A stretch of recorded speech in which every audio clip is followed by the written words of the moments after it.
All right, well, my clock says it is 8:03 here on the East Coast, so I'm going to get started. Thank you, everybody, for joining us today. This is the BlueLedge webinar, Transcription Tips and Tricks, Insight from the Pros, and we have an amazing group of panelists today who are going to discuss some tips and tricks that they have, how they got into the industry, and maybe just some things you can take away to be a more efficient transcriber or help transcribers who you work with. This isn't just for transcribers. Court reporters can learn a lot from this as well. Scopus, all of them. So thank you. This is worth zero point 0.1 CEU credit. So you will be getting an email with the questions from today's webinar, or you'll be getting an email with a survey and a questionnaire from today's webinar.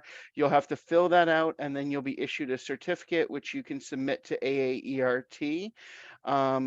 So yeah, so let's get started. First, we have Merritt Gilbert. Merritt, can you introduce yourself, please? Hello, everyone, and welcome for joining tonight. I am the director of BlueLedge, and I am the lead educator of our course content. I recently became the certification chair at AAERT, and I'm very excited to be here tonight. Thank you so much for joining us, Merritt. And then we are joined by Janet Harris. She is with Stenograph and also the president of AAERT. Janet, do you mind giving us a little bit about yourself? Sure, Ben. Thanks again for inviting me. I'm Janet Harris, and I am a 30-plus year veteran in this industry. I started out right after high school going into the court reporting program and learned the steno theory, but then a few years later got involved with electronic reporting well before digital existed, and have progressed through just about every computer that's been available, I think, up until today, where we now are seeing technology that is changing the face of transcription. So I'm really excited to talk about some of that. And we're excited to have you talk about that. You're definitely an expert in this field and going to bring a lot to the conversation. After that, we have Amy Robinson. You are, please tell us about yourself. I am Amy Robinson. I am a board member of AAERT. I have been a subcontractor for 13 years last week, so it's kind of exciting for me. And I am a subcontractor with eScribers, Access Transcripts, and Superior Reporting. And you also do some of the grading for the CET exam, correct? I do, yes. I am work with Merritt very closely. I am the grading part of your CETs, yes. All right, so I'm sure some people are going to have some questions about that at the end who want to pass that test and want to know your tips and tricks for doing that. And last, we're joined by Jennifer Lindeman. Jennifer, you're a board member as well with AAERT and with eScribers, correct? Yeah, that's right, Ben. I'm Jennifer Lindeman. I have been in the court reporting industry for 22 years now. I started out as a transcriptionist for a steno firm, transcribing from stenographer notes. I then became a voice writer and was a voice writer for almost 10 years before I became a stay-at-home mom and still wanted to stay in the industry. So I started back as a transcriptionist with AvTrans at the time, which then became eScribers, and transcribed with them for several years, and then became a digital reporter for them, and now am an employee. Run the reporter development program at eScribers. I used to be the production department supervisor, but I've just recently changed roles and I'm now in the operations side and in reporter development for them. So you have nothing to add to this conversation at all, clearly. I'm just kidding. No, I think everybody here has a wealth of experience, and I appreciate everybody for joining us, taking the time out of your day. If you're on the East Coast, joining us so late in the evening, but we wanted to make sure this topic was available to everyone. Obviously, it's 5 o'clock or just past 5 o'clock on the West Coast, so this is a great time for everyone to join. And looking at our numbers today, this is the largest BlueLedge webinar we have ever done. So I'm very excited about that. I think a lot of people we went on hiatus for a little while, but a lot of people are excited to have this back and get the CEU credits. I do want to remind everybody that you can ask your questions either through the chat feature or through the Q&A pod at the very bottom. Feel free to ask throughout, but we will try and leave some time at the end to answer those. And if throughout we can answer it as we're having our conversation, we will do that as well. But please feel free to write and ask, and we want your input. So I guess I'm going to just start at the top. I think people are very interested. We heard some of you guys how you got started, but what was the first thing that attracted you to this industry? Why did you get into transcription or court reporting to start with? I mean, Janet, I know years ago it wasn't that even that popular of a profession, especially on the electronic side. We can start with you. Well, that's actually, it was a fluke. Like many decisions people make, it could have gone one way or another. When we graduated from high school, we were required to go visit our guidance counselor. And on my way into the guidance counselor's office, knowing that I was supposed to let them know where I was headed, there was a goldenrod piece of paper on the bulletin board with a stick pin in it. And it had a sketch of a woman sitting at a steno machine with $signs across the top and 2 years across the bottom. And I thought, oh, I'm good at Greg's shorthand. And that's like the old fashioned pen writing shorthand. So for some reason, I thought that would apply. Didn't, but that was why. And I said, yeah, I'm going to go to court reporting school. And there I ended up 3 months later. So that was my entry. What kept me in the industry, though, I think is more important. And that was that I just had a really great interest in the legal field. I took a job as a legal secretary. I worked as a paralegal. I just was really drawn and loved being a part of what happens through legal proceedings and working with the people and the public. So that's why I stuck it out. And Merritt, you and I have known each other a very long time, not since you got into the industry, but for a while we've worked together. What drew you into kind of being part of this? And you're doing a lot of training. So what drew you to want to train people? So mine is the fact that my mom was a stenographer was what drew me. So I have been binding transcripts since middle school. And I wasn't sure during my years at college what I was wanting to do, but I will say once I actually started full-time working in the court reporting industry at a court reporting agency, I just loved it. Everything about it. I worked in every department except for maybe the accounting department, which if you're a court reporter, you get why.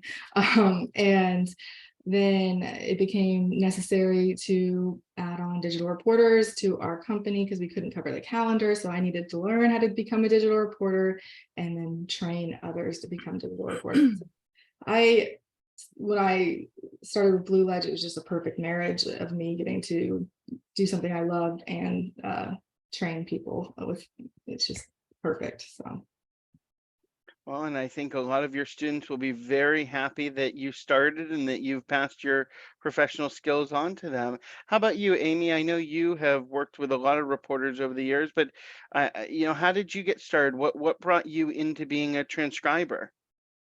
Very much like Jan, I saw in high school, I did a lot of secretarial type classes, and I loved the classes where we got to do the dictation with the foot pedal.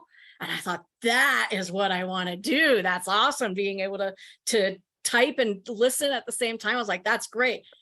And then after I graduated from high school, I saw an ad very similar to what Jan was describing with the the dollar signs, and it was like an $800 class. And I kick myself now that I did not take it. I am sure that my parents could have come up with $800 to let me do this, but I didn't ask. And I ended up getting married and having kids and homeschooling. And by the time my youngest was in middle school, I said, I think I'm ready to go ahead and do it. And so I actually went down the medical transcription path at first, went to medical transcription school, got my certificate, was ready to do that. And right as I started doing it, they changed over to voice recognition, and my pay dropped from a nice pay to next to nothing. And I was deleting the whole page and retyping it myself anyway, because it was so horrible. And a lady that I was working with decided, hey, if you want to do legal, I'll train you how to do it. And that's kind of how it all started. That was in 2010. And it's just kind of snowballed since then. And now I do a lot of the orientation process with e-scribers, and I kind of pass on what I was taught and teach people how to use templates and punctuation and all kinds of fun stuff now. Well, I definitely think templates is always just about, so I think that's a good thing that we'll definitely touch on later. I want you to bring that back up because I know people want some hints and tricks on templates and macros and all of that fun stuff. What about you, Jennifer? What drew you to transcription and now court reporting?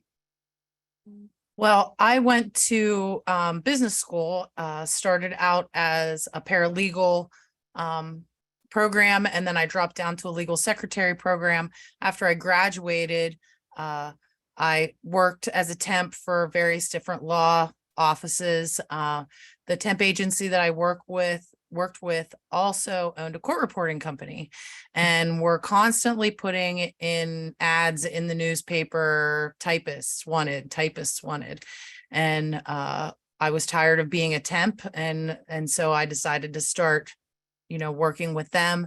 And at the time we transcribed from either stenographer's notes. I had to learn how to read a stenographer's notes, or from, audio tapes. And I'd always been intrigued by the law. I just didn't want to work in a law office, and I liked the flexibility of the position. And that's how I got started with it.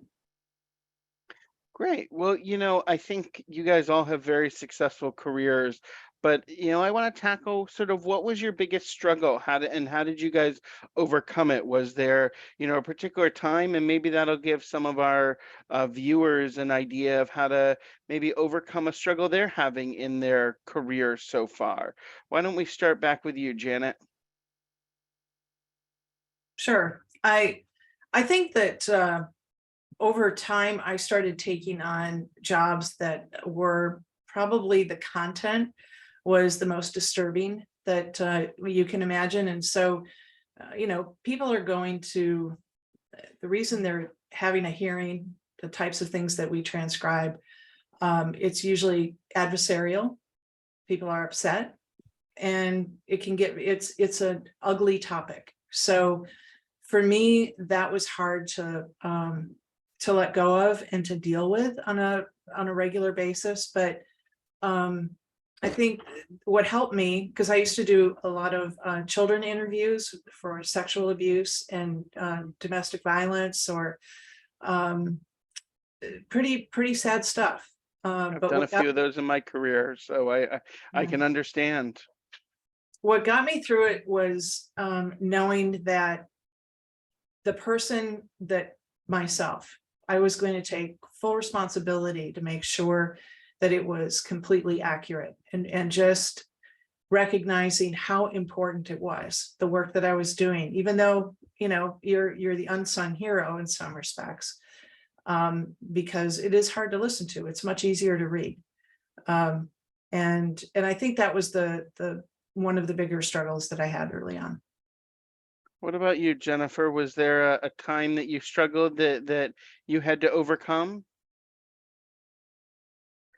I think the biggest struggle that I had as a transcriber was whenever I became an independent contractor and trying to manage my time efficiently with, being a stay-at-home mom and dealing with the kids and still trying to get, my work in.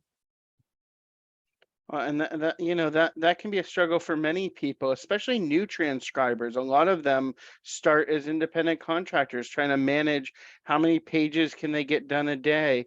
Merritt, you work a lot with new transcribers. What are some of the tips you give them? What do they need to know when they enter this field? When it comes to distractions, absolutely, you are managing your own time. It's so important. And some of the tips I like to share with students is putting a sign on your door, trying to have a dedicated space as much as possible, like you're in work mode. Also, for those of you who use Microsoft Word, using focus mode, that helps me so much. So other word processors have something similar too, where it just like doesn't let you see the email that just popped up and make you get completely distracted, go and look at that email. Setting a timer is really helpful to have a goal, like, okay, 30 minutes, no distraction, get it done in those 30 minutes. Something else, which I've heard differing opinions on, is when you have to go research a term, whether it be researching it in an exhibit or online, I feel like it's more helpful for me, at least, to use like a flag symbol, like a caret symbol, to come back to it and research later. Because as soon as I leave my word processor, leave my transcript and go to a web browser, I'm immediately going to be distracted because I see my email tab on my web browser. I'm going to see possibly a social media tab, and I'll want to click on those, and that's just a distraction. So I think those are very helpful. And Amy, you work with a lot of new transcriptionists as well, or transcribers. What would you say is one of the things they really need to know? I agree 100% with Merritt on the timer. I live and die by my timer. I set a timer. I use a program called Focus Booster, and I set a 60-minute timer, and then I take a 15-minute break. And my break is my email, checking my chat, doing all of that stuff. But I am religious about my timer. And then I also have to know how many pages I have to do a day to hit my income goal, because I am a subcontractor. And so I know exactly, I have spreadsheets galore set up to tell me exactly how many pages I have to hit every day so that I can make my goals. So yeah. And you're definitely speaking from the point of a more seasoned transcriber who knows this is what I need to make. This is how many pages I need to get. These are my goals. New transcribers don't always, aren't always able to nail those goals the first time around. They're still learning. Yep. What I did is I figured out how much I wanted to make, and I tried to make it reasonable, figured out how much I wanted to make, how much my page pay was, divide it up, and now you know how many pages you got to do. And then you sit down and do it. Sounds so simple, like simple math, but there are a lot of more seasoned transcribers on this webinar. It's certainly not all new transcribers. So Janet, I know you've been doing this for a long time. What would you say to the more seasoned transcribers? Do you have tips for efficiency or for getting their work done a little bit easier? Well, I think everybody brought up a good point about time management, and it's really important. One of the things that I had to learn over and over and over again is that early on in the transcript, when I was transcribing, I would come across a word that I couldn't quite understand. And I'd struggle and struggle and struggle and struggle and struggle and research, and then finally find it. And then as I continued, about 30 seconds later, somebody in the proceeding would go, "Could you please spell that?" Or "Could you please repeat that?" So marking something that you're struggling with and then just move on, because as you move through the recording, it will become more apparent through context, through just becoming more familiar with people's voices. And I think just not getting hung up on something and allowing yourself to just move forward. It'll come to you later, and that helps with efficiency. And And how- depending on, Good. I want to add one thing onto what Jan's saying. Depending on what software you're using, if it's not like one that has audio synced with it that you're transcribing in, it's important to put time codes in where you put those flags, whatever special symbol, like come back to later symbol, put the timestamp of the audio so that it's easy to find in the audio if needed. That's a very good tip. What about you, Jennifer? What tips would you have, for a little bit more of a seasoned pro, somebody who's been doing this a while but are still looking to make more money, get faster, have less stress, those type of things? I would always make notes, as I was going, kind of to piggyback on what everyone else has said. I would not spend a lot of time on trying to get something figured out that I couldn't. I'd make a note of it. If I had to, a spelling of a name, I had it incorrect, 3/4 of the way through the transcript, but they spelled it at the end of it. I'd put global, on a piece of paper, global, and put, that's a old word perfect term, I think, when you'd have to go through and global everything. But I would make, tips for that to go back through and check on things. I would transcribe for 45 minutes, stop, proof, and go back and reproof my thing that I had done already. Those are some of the tips that I would do. Keeping track of consistency for spelling, consistency for things is always definitely a bonus. Yeah, one of my favorite tips, and you kind of made me think of it when you were talking about Word Perfect, is Control H in Word to replace things, and being able to put in those special characters where you can say any digit or any this, so that if you do have to go through and replace or capitalize things, you can do it all at once and really kind of make it work. So I think, to me, that would be something I hope people who are using Word know, is that replaced and replace all feature. And as we talk about tips, that brings to mind technology and the usage of all different types of technology. Amy, is there a particular technology or thing that you use that makes you better at your job? Text expander.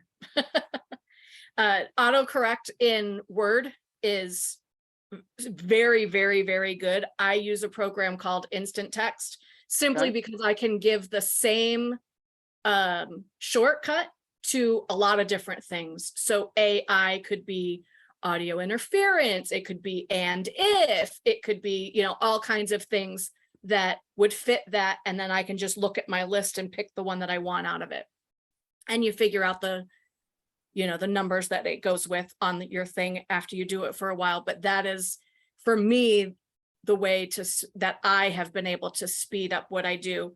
I do a lot of proofreading now, do a lot of training of new people, not training because you're subcontractors, orientation of new people. Exposing them to your craft. Right. And so I'll put a whole big comment in my autocorrect that I can just type just a couple of characters and it will type out a whole paragraph for me. So for me, I can't live without my text expander.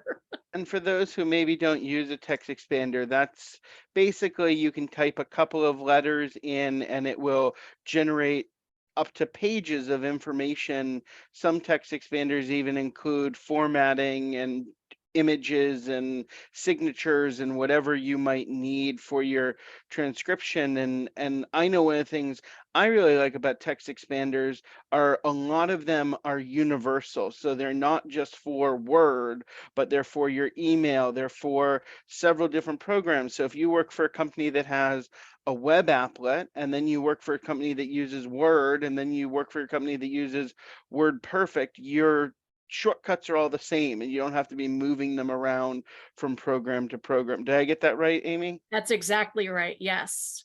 Okay, That is great. exactly right. And Merritt, you're working with students, so is there a particular technology you're recommending to them? Is it something like a foot pedal, or what would you say? Absolutely. You have to use a foot pedal in this industry. That's a non-negotiable for us. And I bet everybody would agree with that. Um, just Although I was on a Facebook group today that somebody had said that they had been doing like 10 years with just navigating through shortcuts, and they finally upgraded to a pedal, and my heart like dropped a little.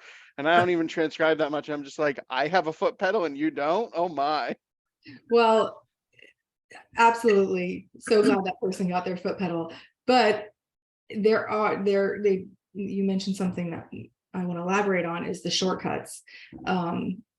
It costs you keystrokes every time you touch your mouse. You want to avoid touching your mouse at all costs. So knowing every software or program you use, understanding the shortcuts is so helpful. And I mean, Jen, you're with Stenograph, I learned a CAT software years ago, and I just remember like memorizing it, always going back to it, trying to figure out how I can just be most effective using those shortcuts that just make your life incredible. So, I'm sure you have some to add to that if you'd like. Well, there you go. A perfect segue to Janet. And I know she has a lot of technology to talk about. So I'll just hand it over to her. I remember sitting in my basement when I had my business, court reporting and legal video, and I was doing a lot of my own transcription, thinking, why can't they just make a turnkey system so I don't have to for transcription, and I don't have to spend all this additional time working with different applications and trying to get them to fit together, and one changes and then they all change, or creating the templates or the cover pages when all of the margins were changing. And what I've learned now being at Stenograph, just segueing off of what Merritt said, CAT software is made specifically for people making court transcripts or legal transcripts. And when you match the editing tools that also have some intelligence built into them, so making certain changes with a few keystrokes, everything keyboard shortcuts, you can build in something similar to your text expanders. Layouts, it literally click of a button and all of your indentations and changes, it makes it so much easier to produce that final transcript. It's also making it a lot easier with the use of Stenograph now has a tool for digital reporters or anybody that is using audio recordings and needs to make a transcript.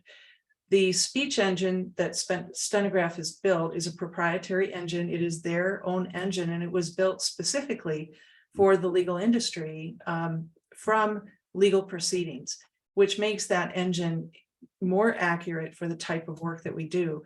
And then on top of that, the editing tools make it much faster to edit that final transcript.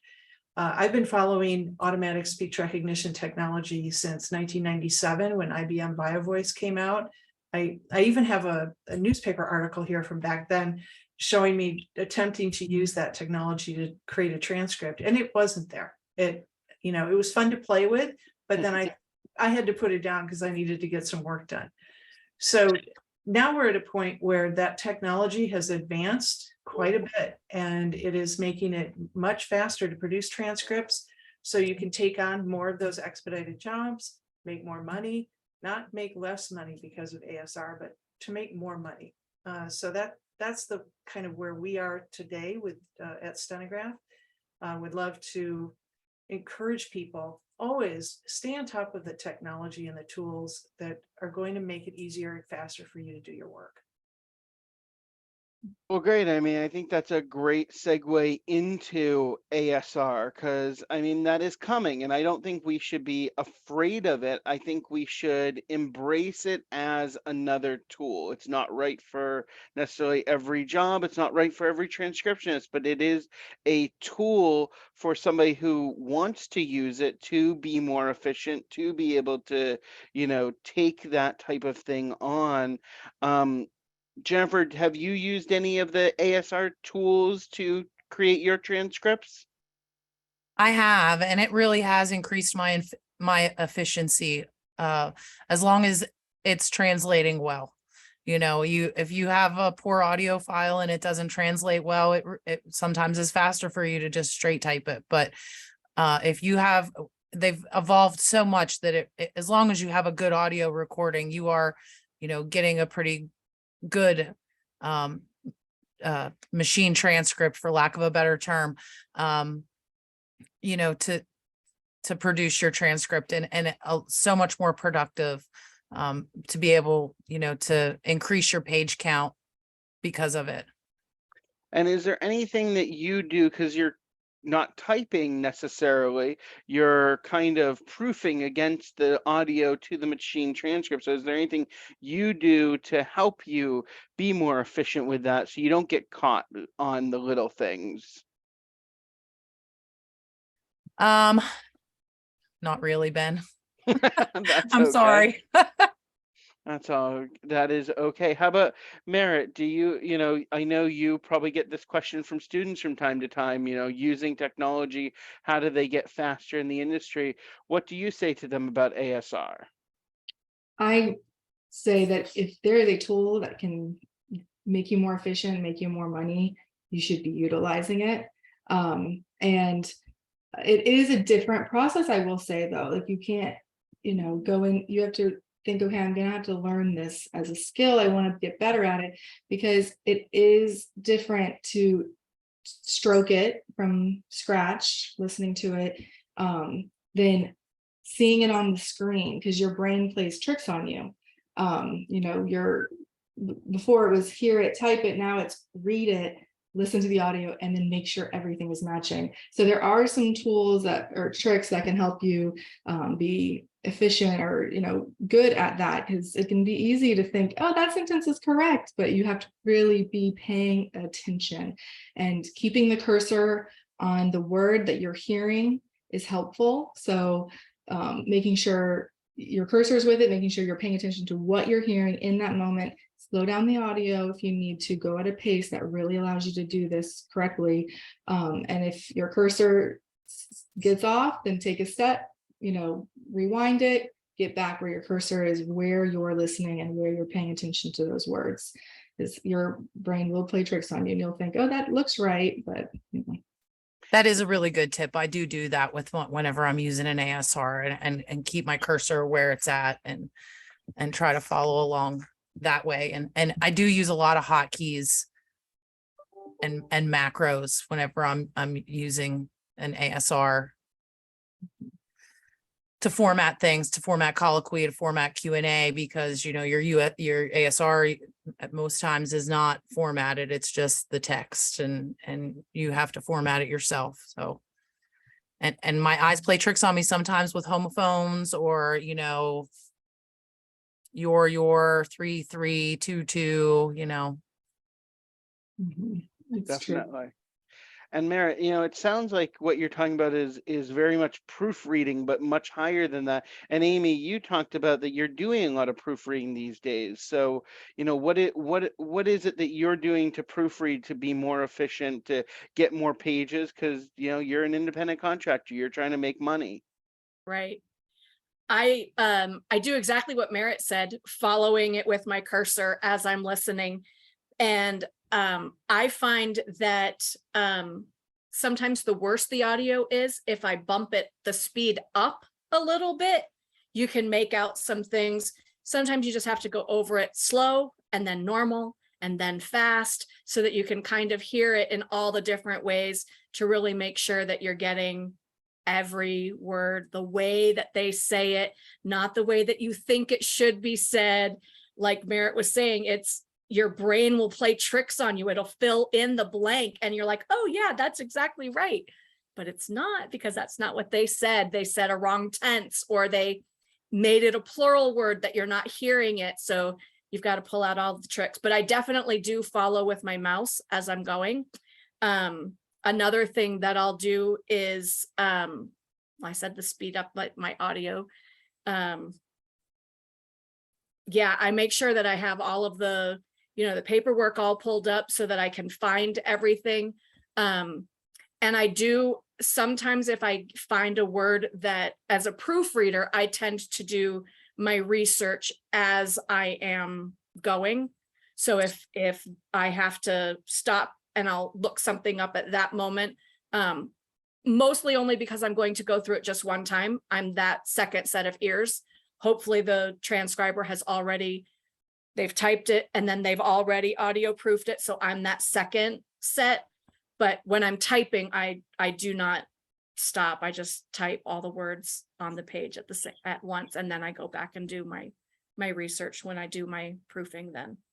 But And as a that's proofreader, and that's one of the unique things about machine transcription, right? It's not a human transcript, and it's not just proofing, but it's somewhere in between. You can't just go over it once. I wouldn't think anybody would only do that once, but it's not as heavy-handed as you would need to type it out. And Janet, I know you guys have been working on this a long time to make it more accurate, to make it better. What tips would you have for somebody who was working with ASR? How would they use a system like yours and be the absolute most efficient? I spent time learning it myself because I wasn't going to go out in the market and sell it if I didn't believe it myself, and I had to prove it. Couple of things that I did that I found helpful was, it's a job hazard as court reporters that you just look at a page and typos pop out at you. And I would read ahead, just do a quick skim on the page. And there were several errors that I could fix because they were so obvious, where, it's a format off or clearly something wasn't right. I would do a little bit of that type of fix. And then it sort of cued me to when I was going to be hitting a moment that I really needed to listen to. It was a way to break up the monotony of listening and looking and listening and looking. And after a while, you can kind of lose track of what did they just say? So I found that was helpful to, do a skim, then listen and fix it. Also, I have to say that the CAT software builds in some intuitive strokes, certainly the macros that you can build in, but there are some that certain types of keystrokes that you make one fix and it automatically fixes the punctuation around it. It's like, I got you. I know what you need. And as far as formatting, having a transcript that is formatted correctly as a transcript in the format of the selected customer you're working for, being able to select that first and then have the ASR build into it rather than trying to adapt a text file into a format was a lot easier. It was just trying to get layers of correction up front, and it made it go faster. The title pages are done quickly. The automatic indexing is a huge feature. So those are some of the tips that I would add if you're going to go into learning how to use a CAT software with the ASR. And I was just browsing the QA pod as you were speaking, and a few people asked us to define a few of these terms. So CAT is, I'll let you answer that. Computer aided transcription. And it is typically been known by it's the software that stenographers use with their machine. It converts the steno symbol into English, but it is also very useful and is now being used with the ASR and digital recording now that Stenograph has a tool for the digital recording industry. And then I also saw somebody was asking what is ASR, which is automatic speech recognition. There are other terms that people use, natural language processing, NLP. Some people just call it AI, but it all kind of means the same. It's taking an audio file that has been digitally recorded or digitized and converting it into readable or as readable as possible text. And so for anybody who was having that question, I just wanted to make sure that we answered that. So we kind of talked about proofreading tips, but what about grammar? Do any of you all use Grammarly, or do you have any tips and tricks to help people really refine their grammar so that they are, best, making the best transcript possible? What about you, Jennifer? Yes, you put me on the spot there for a second, Ben. Sorry. It's my job. Morrison's Guide for Court Reporters has been my Bible for a long, long time. The hardest thing that I had whenever I was transcribing and understanding was that spoken English is not necessarily transcribed the same way as you just writing a paper, a research paper. And there's different rules for things, and Sure. Morrison's, anytime I ever had a question on something, that was always my go-to guide. And then also the people, I've always had somebody proofread for me, whether it was before I joined, when I was freelancing, and then after I became a transcriber with AvTrans and eScribers. I've always had a proofreader, and that proofreader has always given me feedback to like help me, not make the same mistakes, understand why something was punctuated differently than what I thought it should have been punctuated. So those are my. And that's a great tip in and of itself, right? You're not always right. I mean, when Merritt and I worked together, she told me that all the time. But no, I mean, you're not always right on your first draft. When you see something and you've seen it over and over again, you need that second set of eyes. So that's a great tip, to have someone that proofreads or scopes or works with you. What about you, Amy? I do not use Grammarly. I think it is a great program if you are a writer. It Right. is not a great program if you are a transcriptionist, because it wants to fix all of the errors that the person talking is making. So I do not use Grammarly. I do use either Morrison's or is it Marion Wells? I just know her by Wells. Margie Wakeman Wells. Marjorie, that's it. Thank you. Margie holds court. Yes, I use both of those books.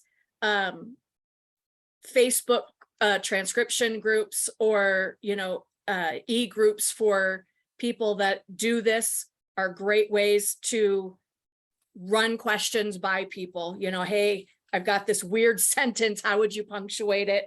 And then I send a lot of my new people that I work with to a website called chompchomp.com. It is Grammar Bites, BYTS and BYTES. And it is just little bites of grammar, and it takes you through little quizzes, and it has a great little setup that you can do one every day to kind of keep your grammar sharp. That's wonderful. And what about you, Merritt? Is there something that you tell your students to study so that they refine their grammar? So first of all, I just want to say, like, this just stays on your desk, your Morrison's, or whatever it is that you reference, because the most important part is that you stay curious, and that you stay like wanting to make sure that the transcript is right, and don't get complacent, and ask questions. Like, those Facebook groups are helpful, and I love the Chomp, and then of course we have courses at BlueLedge that teach punctuation, grammar, English, and all of that as well. And Janet, to you, is there something that you use, or is there something built into you guys' product that maybe helps with that? Well, the Morrison's Guide is now very expensive to get a hold of. It's out of circulation. But we are building the Morrison's punctuation into our ASR engine, so that it recognizes certain types of punctuation that would apply to court reporting, which is another, very unique that we would have that in our engine. I used to just recommend that people read a lot, read publications, so that you don't forget the way you're supposed to punctuate things properly, because you need to have strong skills in that in order to punctuate things that are not grammatically correct. And you don't want to lose the skill. You still want to be strong in what proper English punctuation is. And I think being able to apply it, and it helps you have better judgment when you do run into those tough situations. Understanding the structure of a sentence. When I was in grade school, I had a nun that from 4th grade through 8th grade, that's all we did was diagram sentences. And it was very, very helpful. So my last question of the night, and then we're going to go to the QA pod because we have over 20 questions waiting for us. So I do want to get to as many of those as possible, but I'm going to let each one of you very quickly say, if you could look back on your career and tell your younger self something about the industry or about this role, what would it be? And Janet, you were the last one to speak, so I'll let you go next. That turnkey system will be built. Your dream's going to come true. And to you, Jennifer.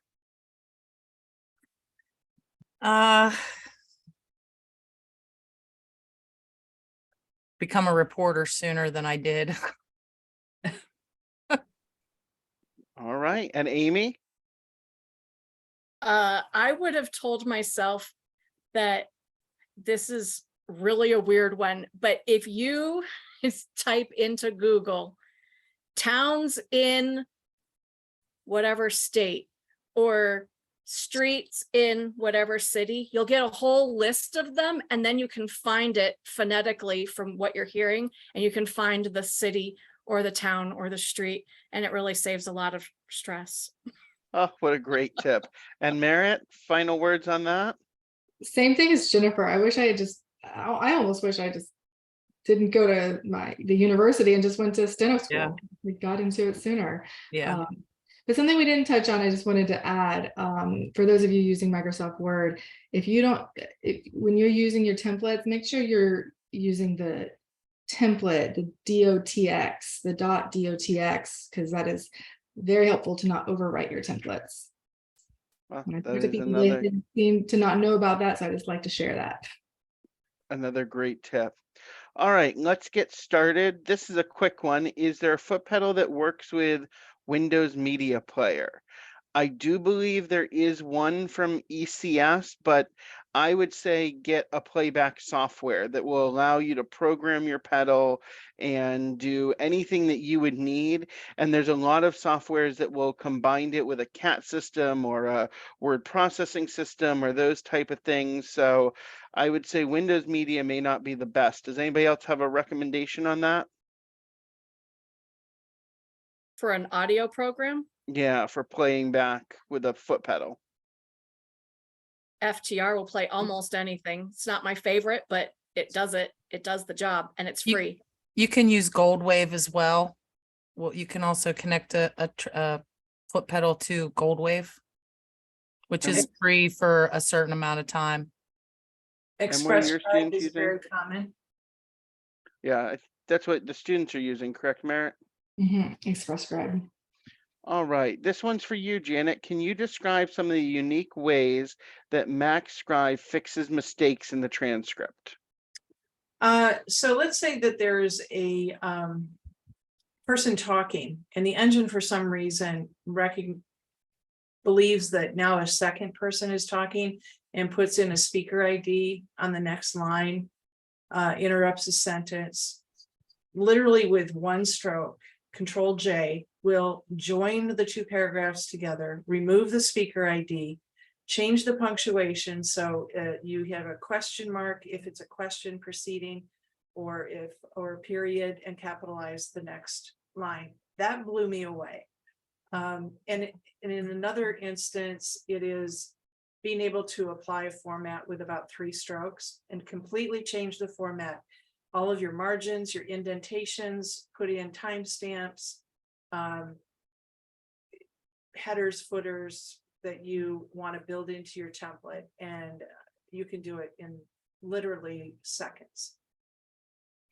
All right, this next question is, what are the best tips you can give court reporters? And I'm going to add to that, what are the best tips you can give court reporters to help their transcriptionists so that they can make a better record? Because I think that's really the theme of what we're talking about today. Amy, I'm sure you work with a lot of reporters. What do you wish you could tell them? And then maybe Jennifer, I know you do work with court reporters every day, so what do you tell them? I actually work with only companies that, so I don't personally work with court reporters, but obviously a court reporter took down the audio, so I work with them in that way. But my biggest thing is that I wish that they all would do is log notes, like all of them. It should be like mandatory that everyone has to do a log note, not Proper just, name list and all well, that. yeah, half the time you get just, this is the time that that hearing started. That's But was all I there? get. Oh, okay, yeah, yeah. Because it's just a monitor a lot of times, Yeah, listening a to the reporter. whole day. Mhm. Right, exactly. So, yeah, that's my big one that I wish, my And wish list. Jennifer, what do you tell your reporters to So make sure what- that they're making the best record? What I tell my reporters is first and foremost that you are getting a clean record, that nobody's speaking over top of one another.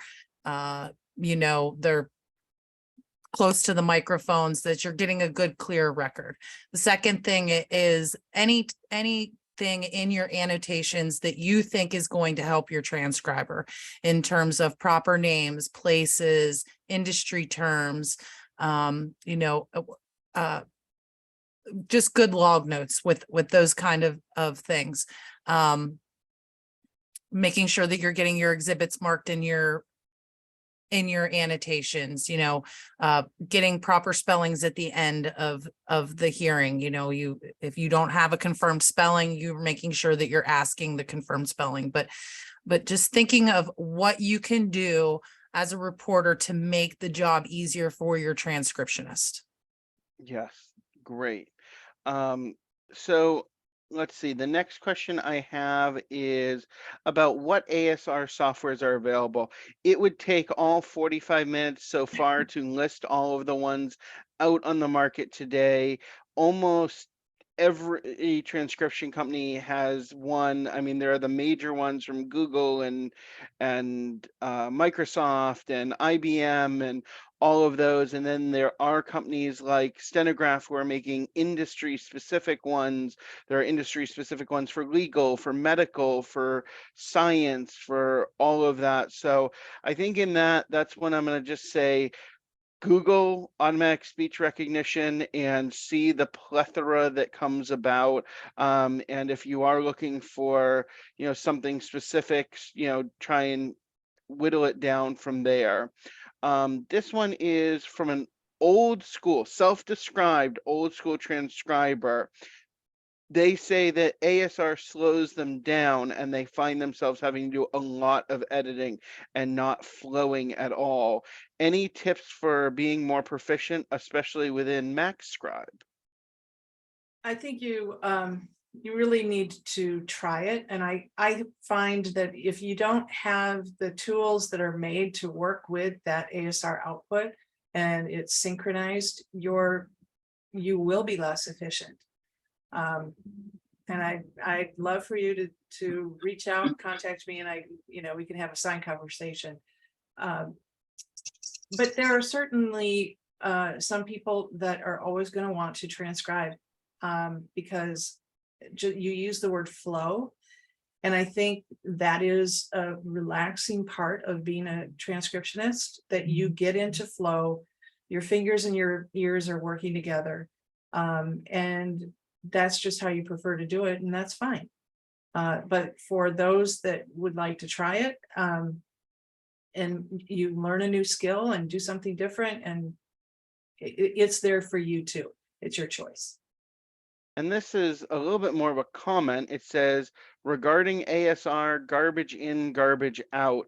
And what I would say is that doesn't limit to ASR. That is your human ears, your ability to decipher.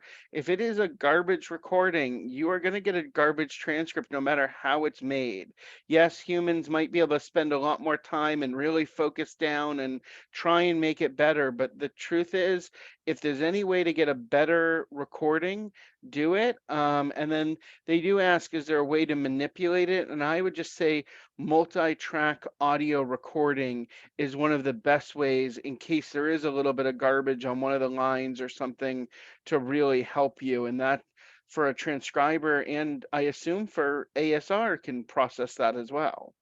Yes, it can.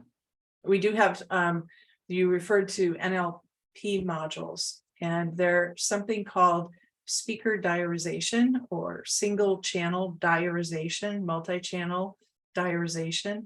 So if you feed in multiple channels, it will translate each of those channels and then put the transcript together. If it's single channel diarization, it's getting a mono channel, and it's kind of like yarn where you can twist apart the threads. Well, the single channel diarization module will literally twist apart different people speaking. So this is how it's advanced over the years. Right. Well, okay, this one is talking about file formats. So, and they're asking, how do you get an FTR file or any of the more proprietary files to be recognized by an ASR system, or I'm going to add in a playback system? And I would say there's a lot of converters on the market. A lot of the manufacturers will allow you to export or use a converter. I think I used something called Switch from NCH for a long time that moved file formats around. But does anybody have kind of a recommendation to get files converted around to the type they need? I use Goldwave a lot to change the format from, you know, a WAV to a MP3. It's kind of limited on what ones you can use, but that's a good one that I have used. FTR as well. Sorry about that, Jennifer. That's okay. I think it was good that you pointed out, Ben, that many of the manufacturers provide a feature that allows you to export to a generic file format. You do lose the multi-channel. So, you know, preferably you're using the player that they provide to create the transcript. But if you're unable to, and a lot of the vendors, just like, you know, Stenograph, you can use your original multi-channel to send it to the engine. But again, if you're working with multiple different applications and now you have to convert so you can use it with a different application, that slows you down as well. So this is a great question about the CET, and I definitely want to hit this one. I am currently a transcriptionist and work with several voice reporters. Can a voice reporter take the CET and use their CAT-based system? And Amy, do you want to answer that one? Absolutely. As long as you produce a transcript that follows the federal format, you can do it however you would like to do it. A That's steno machine too, correct? absolutely. We just want a transcript. We don't care how the words get there. Just give us a transcript that follows the federal format. You And are graded on, I mean, you've got pretty much the whole AERT certification here. As long, Yeah. so there's no wrong answer. As long, what you are graded on is the final transcript, not the speed with which you developed it or produced it. You are limited on the amount of time it takes you to produce the transcript. You are downloading the audio. Now, we have not advanced to the point where we've allowed someone to run the audio through an ASR engine and edit it, because you are restricted to the applications that you can use. But, you know, as that develops in the future, it may be something that is considered. How can you create it? And I believe that even NCRA, there are factions within the NCRA organization that are talking about why can't stenographers use their backup audio to produce their final transcript. So yes, we do allow you, we're not about the method as much as we are about your ability to produce the final transcript accurately, 98%. Yeah, great, thank you. This is a question that I don't know how to answer it, so I'm gonna put it to the panel. How come companies no longer have certificates of transcribers at the end of their transcript? I haven't heard that, so somebody. I have a certification on mine. Usually one of the most important parts of the transcript is that it is certified by somebody who's saying this is true and accurate to the best of my ability. So I'm not familiar with a company not requiring it. And it may be added after the fact by the company in their final processing phase. So it may just be that you're not seeing it as part of your production, but it's being added when they're running it through their transcript prep software. I know that was something And you might have signed something that allows the company to sign your name and add that certificate. Yeah. We have an overwhelming number of more questions, but I don't want to take the panelists' time too much. Can you guys hang on for a few more minutes and answer a few more of these questions? And then I'll get with Merritt and we will try and answer the rest of these when we send out the quiz email. So please keep writing them, but we are going to try and get through as many of these as we can. Let's see. What is the best text expander you have used? Amy, you said one earlier. I do. I use instant text. And Merritt, do you have one you like? Yes, SpeedType is a good one that goes across different platforms, like whether you're in a web browser or your word processor. So that's a good one as well. And what about you, Jennifer? Oh, did I lose her? Yeah, no. I did lose you for a second though, so I apologize. No worries. What do you have a text expander you like to use? I do not. Okay. And Janet, I assume you're when you talk to people about hotkeys and macros and that sort of thing, you're using what's built into the CAT system. Right, I'm using what's built into the CAT system, and we have built in something called a fast edit keyboard that you can create those fast keys.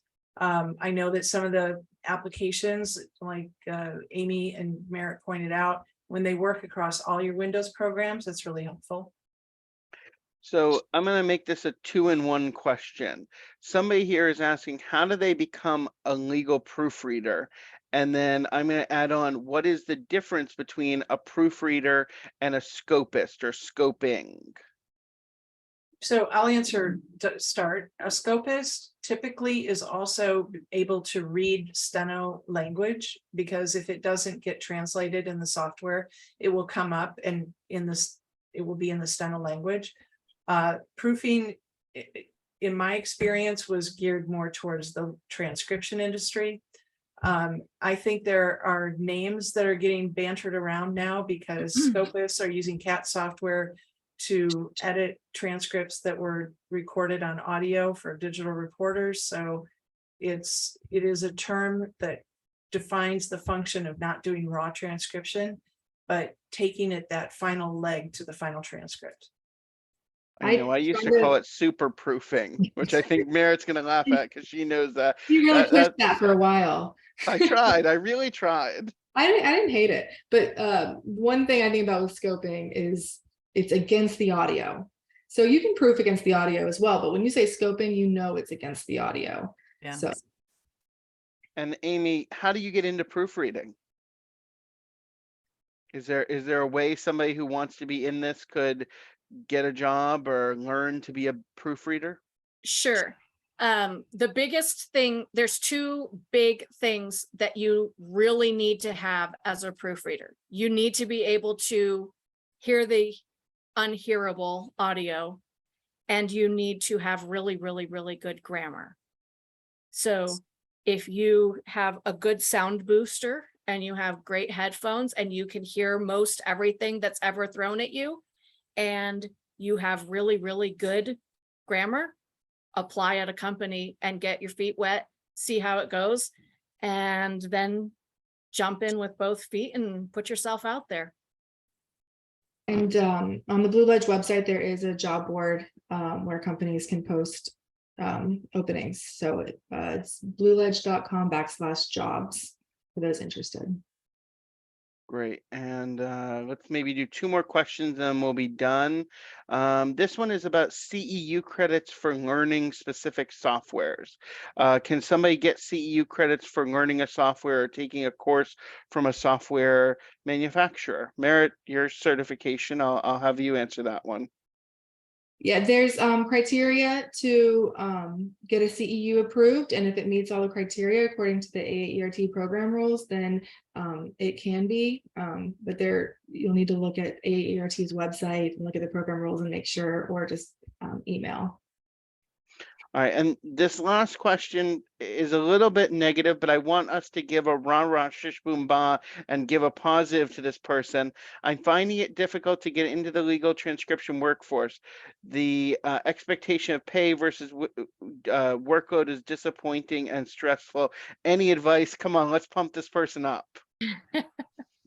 There are a lot of great companies out there. You just keep looking, go through the forums, the transcription forums. I think there is such a shortage right now of not only steno reporters, but transcriptionists and digital reporters that you should be able to find the right fit for you. And just about every major court reporting in the country is also adding digital in some respect. So I think, don't limit yourself, reach out far and wide, because you can do a lot of remote work as well. I think to add to that too is to give yourself some time if you're new to it, to get into that flow, so to speak. There's definitely a learning curve, and for you to be able to get yourself to be more efficient and figure out what your groove is, you have to give it a little bit of time before you shut the door. Agreed. It took me a long time to start making any money. I was making $2 an hour the first month that I started. So hang in there. It's worth it. You'll love it. And use all the tools at your disposal, like ASR, the text expansion, learning all those shortcuts, really getting your trade as efficient as possible. Well, and on that note, I want to say thank you all for joining us. Thank you to the panelists.